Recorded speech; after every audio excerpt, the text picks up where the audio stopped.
What's up, everybody? Thanks for tuning in to the second edition of the UCTV Zoom interview. I'm here again with another special guest, UConn men's basketball player, Tyler Polley. What's going on, Ty? Happy belated birthday. What's up? I appreciate it. Thanks for having me. Yeah, absolutely. Thanks for taking the time to do this. So you're No in Florida problem. right now, right? Is everything cool down there? How's everything going with the virus and all that? Man, everything's great, man. Family's healthy. Everybody's doing good. It's sunny, 90 degrees, so perfect. Well, Perfect. better than Stores, Connecticut right now? Yeah. Okay. So I really want to talk about how you're going through your rehab process. We talked a little bit during the season. I also tore my ACL and meniscus about 7 months ago, and it's been real difficult just like working with my physical therapist, trying to get into a gym. How are you handling your rehab process right now?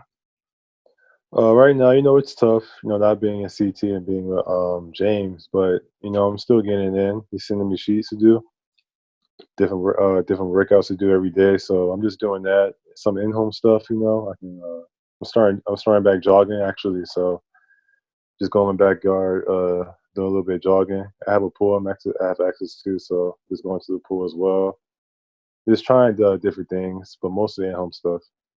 That's good, man. At least you got the pool. I can't say I have the same luxury down over here. Uh, Yeah. So what has been the hardest part about the recovery process? Because, like, obviously gyms are shut down. It's kind of a big deal. But was there one thing that was really hard to you prior to the pandemic where you're like, this is, like, tough for me? Hardest thing for me, I would say, getting my range of motion back in my leg, just like being able to bend it. It's still not all the way there yet, but when we first started working on it, it was very, very painful. Yeah. Like painful. He would like force my knee to like do the range of motion how it regularly does, and it would be super painful. That was the worst part, I think, because I'll be like about to cry because of the pain. The first 3 months for But me were the hardest. It took me like 4 months to get it to 90 degrees. But then, like, I spent so much time trying to flatten it out that I lost a lot of my quad muscle. So, like, I spent a lot of time trying to fire my quad up. They put me on the stim. That was really tough. But yeah. I already know. Yeah, trying to just get it to 90. That was the toughest part. The yeah, toughest part. yeah, for sure. So, yeah, Coach early mentioned that Sal's sending you some different videos and stuff. That's been working Hmm. for you, obviously. Sal's Yeah. that's good. Hmm. Yeah, he is. I'm gonna get into like some team related stuff from this past season. Um, All right. so like going from your sophomore year to your junior year, what do you think was the biggest difference with the team's culture in the locker room? Just like bonding as like the brotherhood, all that good stuff. I would say I just think as a team we were closer together. Like my sophomore year, like we weren't as close. We were like we would say family in a huddle, but like it wasn't like a real family. I say this year, like we really cared about each other. It was a real family. Like everybody held each other down. So I think that was the biggest difference, and you seen it like on the court. Even the tough losses. You just seen it how close we were, and I say that was the biggest difference.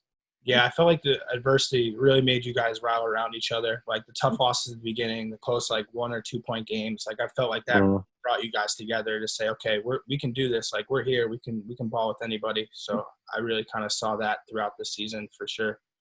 yeah, for sure, for sure. I mean, I think last year, if we were to suffer some of the losses we did this year, we would like crumble as a team. It would just result into worse losses or blowouts. So I think we learned a lot and grew up.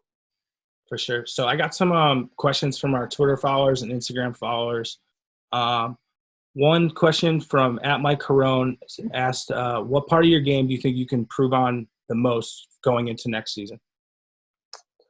I would say rebounding for sure. I mean, I struggle with rebounding for real this past year. I think I just need to get stronger and just pursue the ball more. That's what I did the last game. I played Yeah, against that was Tulane. yeah, you crushed it that game time. When I had like 11 rebounds, I just Yeah, pursued the ball more, boxed out, and this was aggressive. So I think that's a big thing to work on. for sure, for sure. Another question from UConn men's basketball updates. What opponent do you look forward to most playing in the Big East next year? It's tough. I have two. I would say Villanova because they're Villanova, and playing them is always entertaining. Yeah. And I'll say Marquette because Okay. one of my coaches at Marquette, Coach Killen. So that's my guy. So I just can't wait to play him. Okay. That's a curveball. I wasn't expecting that one. Catherine Hurridan. I'm not sure if I pronounced that right, but she wants to know what your major is. My major is Yeah. communication. Okay, me too. I'm surprised we never had a class together. That's crazy. Yeah. And Mal Howard wishes you the best throughout your rehab. So I appreciate it. I appreciate that. Appreciate that. Love. yeah. So I seen you're a big shoe collector. You got some pretty fly kicks? Is there one shoe that you just haven't been able to get your hands on that you just like, I need those shoes? Oh, there's plenty. Yeah. But I'm trying to think.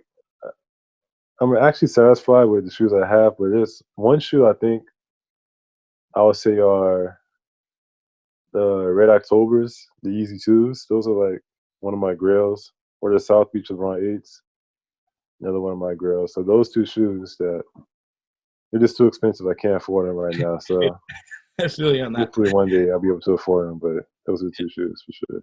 I feel you. Okay, so I asked the same question to Matt Parrott last week. I'm running out of shows and movies to watch on Netflix, obviously with the coronavirus. Do you have any shows to recommend to all our followers and me as well? Because I'm running out of things to watch, Ty.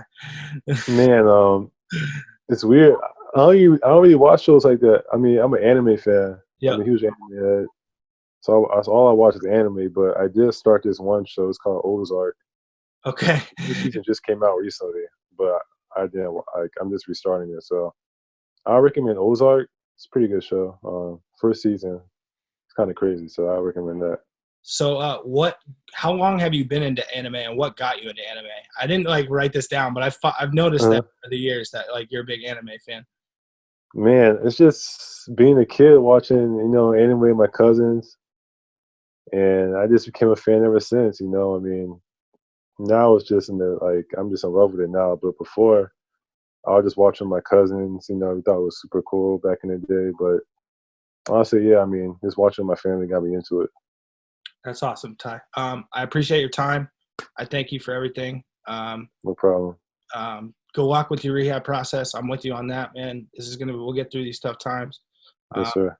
Keep working hard, bro, and I will see you next year, I guess. Probably, right? Yeah, hopefully soon. Sooner or later. That's what I'm hoping. Thank you for your Appreciate time. it. Yep. Peace. Peace.